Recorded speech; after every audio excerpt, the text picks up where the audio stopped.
Ibu-ibu apa kabar? Yang mau pulang pegang dulu, jangan pulang dulu 5 menit kok. Jelas? Alhamdulillahirabbil alamin wa sallallahu ala sayyidina Muhammad wa ala alihi wa sahbihi ajma'in, amma ba'du. Pagi ini betul-betul singkat ayatnya sebelum kita masuk ke dalam hadis, dan padat maknanya. Yang pertama dalam surat Al-Baqarah ayat ke-40. A'udzu billahi minasyaitonir rajim. Wa iyaya farhabun. Wa iyaya farhabun. Firman Allah kepada kita, hanya kepada sayalah yang pantas engkau takuti, yang pantas engkau tunduk dan patuh. Tidak boleh kepada siapa-siapa selain saya, kata Allah.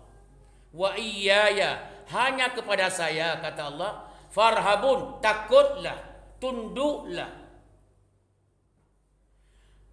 Apapun dunia ini lezat perasaan kita dengan sesuatu yang lain, sehingga kita terlena untuk takut kepada orang lain, segan kepada orang lain, menghormati orang lain. Firman Allah, wa iyaya, hanya yang benar itu kepada saya, hanya tunduk dan patuhmu, takutmu, bukan kepada yang lain. Jawab serentak. Jelas? Jelas. Kalau begitu, Anda selama ini digaji oleh sebuah perusahaan. Secara lahir perusahaan itu kalau memphk-kan Anda, secara lahir Anda tidak ada gaji. Jawabannya, tolong suruh PHK-kan. Anda tidak akan mati kelaparan. Gak akan mati kelaparan. Kenapa? Yang tanggung Anda selama ini bukan perusahaan itu, hanya Allah.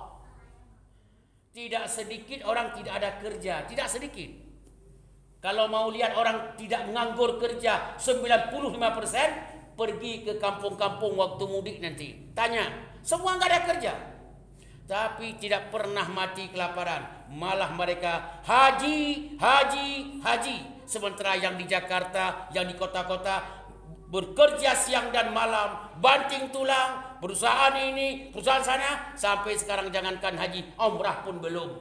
Jawab serentak. Jelas? Jelas. Kalau begitu firman Allah dalam surat Al-Baqarah ayat 40, wa iyaya, hanya kepada saya, kata Allah, farhabun, takutlah, tunduklah, bukan kepada siapa-siapa yang lain.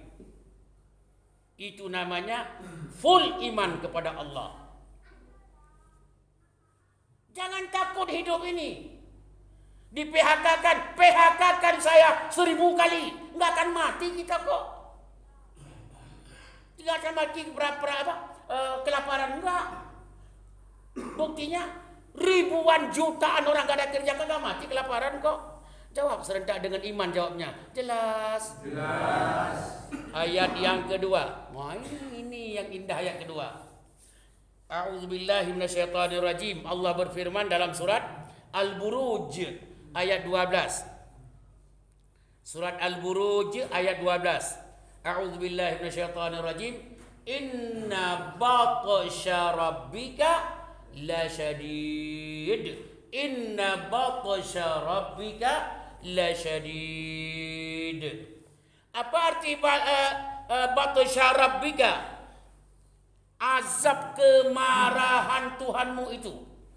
Allah kalau sudah marah kepada orang-orang yang tidak melaksanakan perintahnya, kalau Allah sudah marah, kalau Allah sudah ingin mengazabkan orang-orang yang pembangkang agamanya, la syadid, bukan main-main marahnya. Maaf, bukan main-main. Jangankan daun-daun yang kering, maaf, jangankan pohon-pohon kayu yang masih belum kering, masih basah. Air bisa jadi api karena Allah sudah marah. Air pemadam api kan? Airnya pemadam api. Kalau Allah sudah marah, air pun jadi api.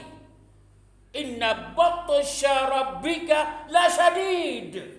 Kemarahan Allah, azab Allah jangan enggak tanggung-tanggung. Betul-betul super hancur Anda. Jangan main-main dengan Allah. Sangat keras azab Allah, sangat dahsyat azab Allah. Jangan main.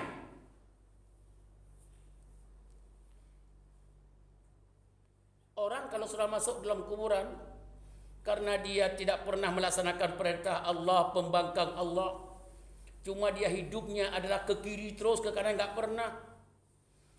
Baru masuk dalam kuburan. Saya yakin 100%. Kalau kita gali kuburannya setelah 7 hari, tulang belulangnya itu keluar dari tubuhnya. Bukan main. Firman Allah dalam surat Al-Buruj ayat ke-12. Apa firman Allah? Inna batsya rabbika lasyadid.